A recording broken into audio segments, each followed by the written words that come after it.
এরপরে সুলাইমান আলাইহিস সালাম উনি তো মরে নাই, মরছে, উনি জিন চালাইতো, উনিও মরবে।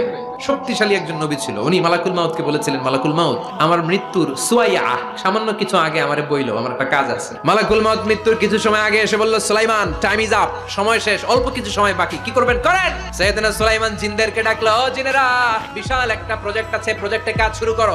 আর কিছু জিনকে বলল, চারদিকে গ্লাস ফিটিং করা একটা রুম বানাও। সাইয়েদনা সুলাইমান আলাইহিস সালাম গ্লাস ফিটিং করা রুমের ভেতরে ঢুকলেন। এই রুমে ঢুকার দরজা নাই, হাতে একটা লাঠি নিলেন। কি নিলেন? লাঠির মধ্যে ভর করে দাঁড়িয়ে রইলেন আর জিনদের দিকে তাকিয়ে রইলেন। জিনেরা এত বদমাশ ছিল, সাইয়েদনা সুলাইমান দাঁড়িয়ে না থাকলে কাজ করতো না, দাঁড়ায় না থাকলে আজও লোকজন কাজ করতে চায় না, ঠিক কি না? মালিক দাঁড়ায় থাকলে ঠিকই কাজ হয়ে যায়। সুলাইমান আলাইহিস সালাম লাঠির মধ্যে ভর দিয়ে দাঁড়িয়ে রইলেন আর বললেন, কাজ করো। জিনেরাও কাজ শুরু করলো।